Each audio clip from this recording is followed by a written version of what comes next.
So I want to share with you how to make your presentations more powerful and impactful. And I'm just waking up early in the morning and it just came to me some things I wanted to share.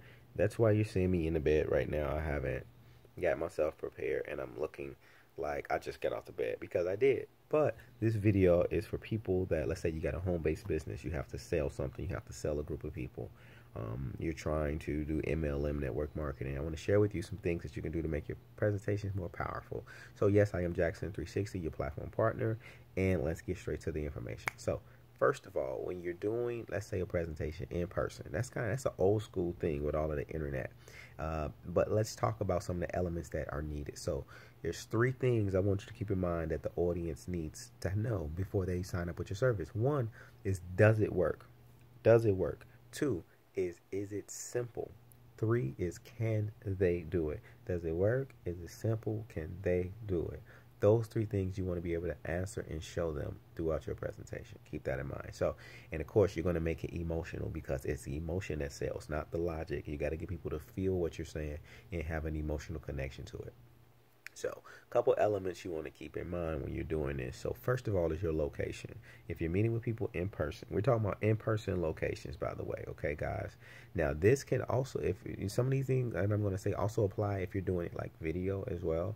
But I want to just talk about a little bit of both online and offline. So if you're meeting with people in person, just make sure that the location has a good lighting, that the lighting is good, especially if you're going to be presenting later on in the day, because that's very, very important, right? Lighting can affect the excitement and all of that, especially if people are pulling out credit cards and stuff. Second, your time is important. The most that you can go is 45 minutes. Anything after 45 minutes of presenting is too freaking long, guys. It is too long. I don't care if they like what you're saying. Their brain begins to shut down, passive. Boom. Like after 45 minutes, they're there, they see you, but their brain, they're like shut down, autopilot. So 45 minutes maximum is what you got. So, all right, now let's get into that. How do you make your presentation under 45 minutes? Remember this, professional people, they sort the room.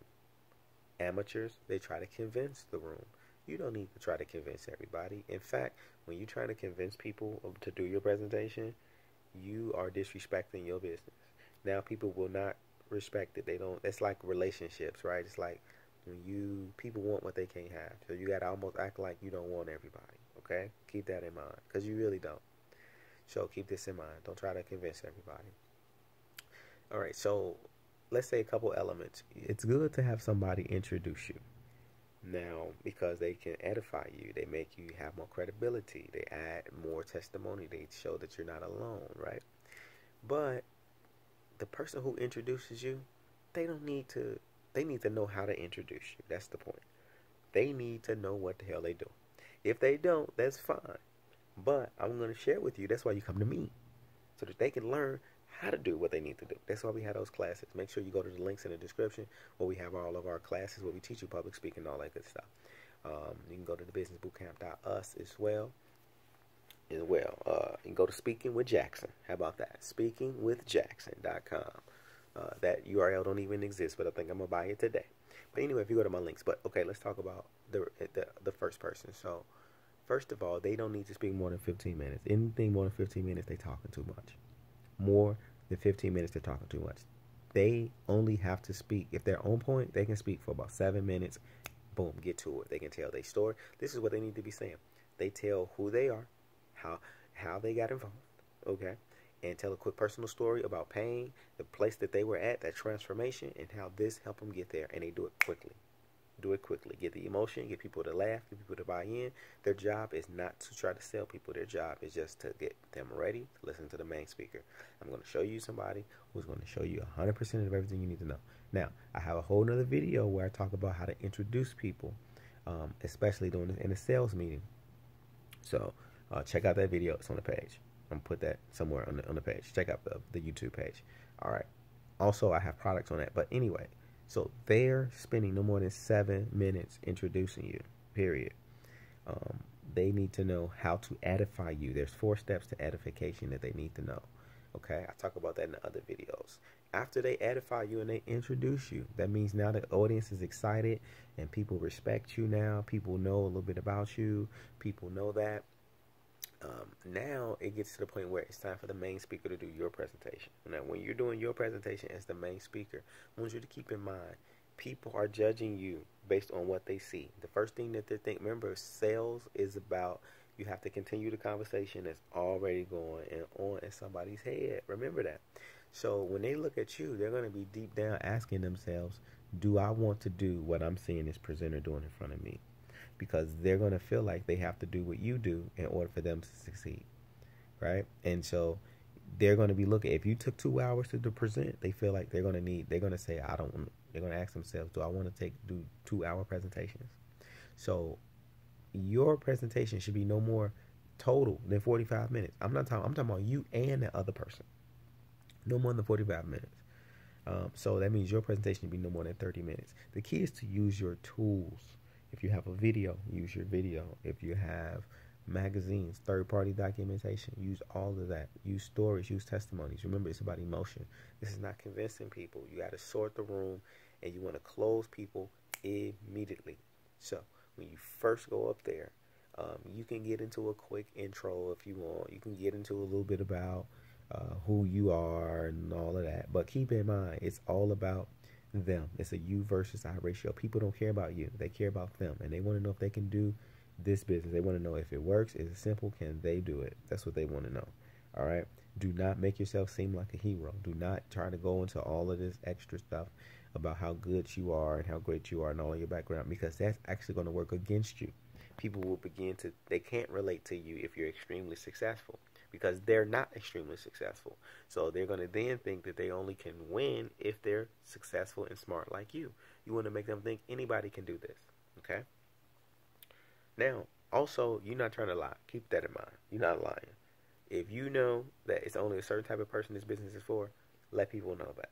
Don't try to convince people and then get them to sign up for something that you know that they're not qualified to do. Okay. Also, use your tools. Use your tools. If you got video, like I just said that, I got to emphasize that. Use your freaking tools, man. Let your tools do the heavy lifting for you. People want to know, is it duplicatable? If you got a tool, if you have a video or magazine, use that.